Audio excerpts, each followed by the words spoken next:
In a quiet American town where the nights were long and the streetlights flickered weakly, an 8-year-old boy named Jake stood outside a rundown biker bar. The sound of roaring engines and loud laughter echoed from inside. His small hands trembled as he clutched his torn backpack. His face was streaked with tears and dirt, and his voice cracked as he whispered to himself, "Please, someone help my mum." Inside, the Iron Wolves, a local biker club, were relaxing after a long ride. They were known around town for their leather jackets, roaring bikes, and intimidating looks, but also for their loyalty and sense of justice. When the door creaked open and the little boy stepped inside, the entire bar went silent. Jake's eyes darted around nervously until they landed on a large man with a long beard and a leather vest that read, "Red President." Red turned his head slowly, his rough expression softening as he saw the boy's trembling figure. "What's wrong, kid?" Red asked in a deep but gentle voice. Jake took a shaky breath. Please help my mom. My stepdad, he hurts her every night. I tried to stop him, but he hit me too." His voice cracked at the last words, and tears rolled down his cheeks. The room fell completely silent. Every biker, no matter how tough, looked at that boy with pity and anger. Red's jaw tightened. He put down his beer, stood up, and knelt in front of Jake. "What's your name, son?" "Jake," he whispered. "Well, Jake," Red said, resting a big, tattooed hand on the boy's shoulder, "no one, and I mean no one, hurts family. You understand?" Jake nodded weakly. Red turned to his brothers. "Iron Wolves, mount up."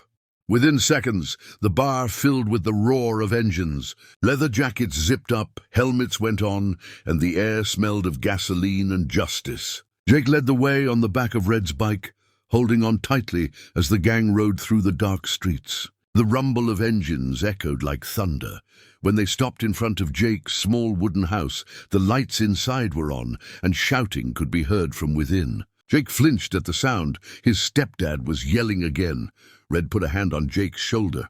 "Stay here, kid. We'll handle this." The bikers approached the porch, their boots thudding heavily on the old wood. The door flew open and Jake's stepdad, a tall drunk man with a bottle in his hand, stumbled out. "What the hell is this?" he slurred. Red took one slow step forward. "You like hitting women, huh?" His tone was calm, but his eyes burned with fury. The man tried to act tough for a second, but froze when he saw 12 massive bikers behind Red, staring at him like wolves ready to strike. The night had gone silent, except for the steady growl of motorcycle engines waiting in the dark.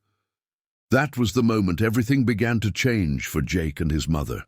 Jake's stepdad froze on the porch, gripping his bottle so tightly that it cracked in his hand. His drunken confidence vanished the moment he saw the group of bikers glaring at him. Red stepped closer, his shadow falling over the man. "You lay another finger on that woman or this boy," Red said in a low, threatening voice, "and I promise you we'll come back. And it won't be for a talk," the man stammered. You don't know what's going on here." But the fear in his eyes betrayed him. Red gave a small nod, and 2 of the bikers walked past him into the house. Moments later, Jake's mother, bruised and shaking, appeared in the doorway. When she saw her son standing beside Red, she broke into tears and ran to him, pulling him into her arms. "Mom, it's okay," Jake whispered. "They're here to help." The bikers helped her pack a small bag of clothes and a few things for Jake. The stepdad tried to protest, shouting from the yard, but none of the bikers paid him any attention.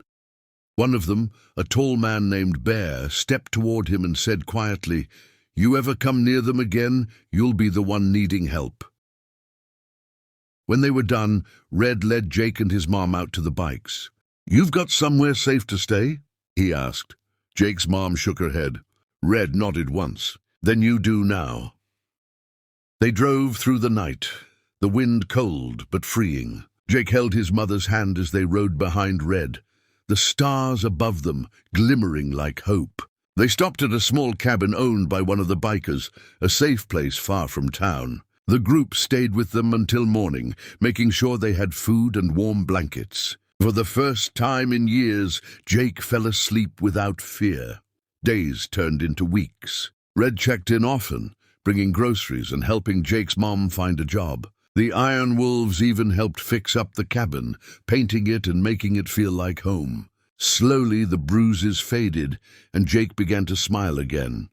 One sunny afternoon, Jake ran outside as Red pulled up on his bike. "Red, look!"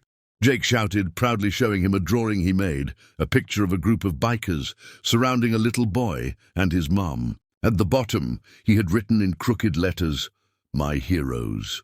Red looked at the drawing and smiled, his tough face softening. "That's a good one, kid," he said, ruffling Jake's hair. "You're part of our family now, you hear?" Jake nodded eagerly. "Can I ride with you when I grow up?"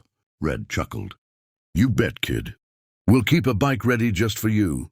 As the sun set behind them, the sound of Red's motorcycle echoed down the road, not as a roar of rebellion, but as a symbol of protection.